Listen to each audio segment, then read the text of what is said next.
friends, and welcome back to But First Coffee, where life begins after coffee. Today's video is a good old-fashioned tutorial. With wedding season and my own wedding coming up, I was really inspired to create sort of a natural, beautiful makeup tutorial, but I also cut out just any of the more sort of advanced makeup techniques, so it's really simple to create. It's not overdone, it's just really soft and easy and feminine and beautiful. So if you're interested in some really easy and simple techniques and tricks that can help you achieve a beautiful natural makeup look, then let's go ahead and jump into it. Okay, starting with a freshly washed face, I'm going to prime my skin. Primer is great because it is a simple step that increases the longevity of your foundation. I have all of my favorite primers listed in the down bar, by the way, as well as all of the other products that I use in this tutorial. Jumping right into foundation, I am taking Dermablend Smooth Liquid Camo Foundation and dotting this onto my skin. With all of the special events leading up to my wedding, like my shower and my rehearsal dinner,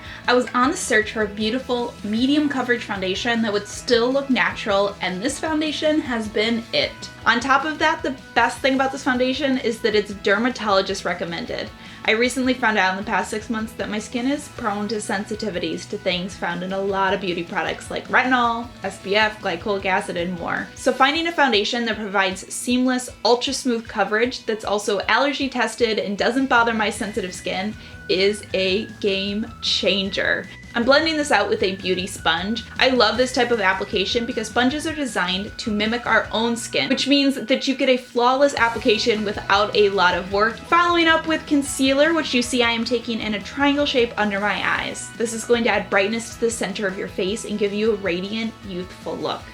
I'm also going to use a little bit on the center of my chin, down the bridge of my nose, and across my forehead. This is optional, but these are places that light naturally hits, so I think it's really flattering to make them appear brighter. Using a foundation concealer combo brush, I'm going to blend this all out. And with any excess concealer that I have on my brush, you see I'm taking this up onto my brow bone and patting it onto my eyelid to cancel out and cover up that red-purple tone that we tend to get around our eyes. Immediately after, I'm going to set all my concealer into place. A translucent powder like this one from Dermablend is ideal because it sets the concealer without any additional color. My natural skin is already very light and pale, and lots of times powders have too much pigmentation in them, and I can lose that brightness that I get with the concealer. So I'm only taking this where I really need it, my chin, my forehead, and my under eyes, where I need to set my concealer. I will also brush this onto my eyelids to prep them for shadow.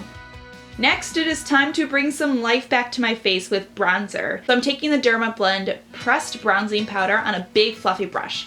I want to focus the color on the outside of my face so that I don't lose that brightness that I gave to the center of my face with the concealer. If you took the bronzer all over your skin, you would get a sort of bronze, sun-kissed look, but you would lose the definition. By using a fluffy brush and focusing on the outside of your face, this is going to give your face definition without the trouble and hassle of attempting to contour. Next, follow up with one of your favorite blushes, keeping it mainly on the very apples of your cheek and pushing it back just slightly.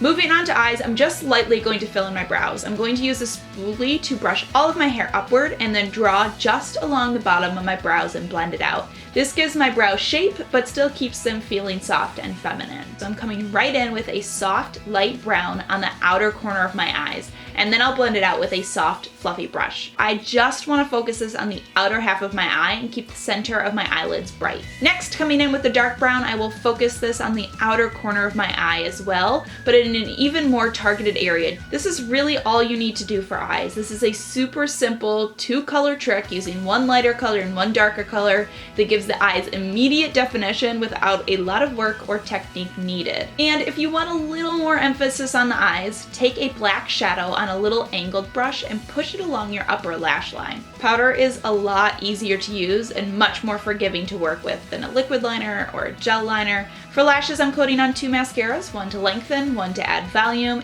I'll finish my skin off with a highlighter just along the top of my cheekbone. The nice thing about this look is that you can go for just about any lip color, but for the sake of keeping it to look more natural, I will use a lip gloss in a shade close to my natural lips. That does it for today's tutorial though. I hope that you found this helpful and useful. As always, thank you so much for stopping by and watching. I hope you're all having a fantastic day, and I will see you all in my next video.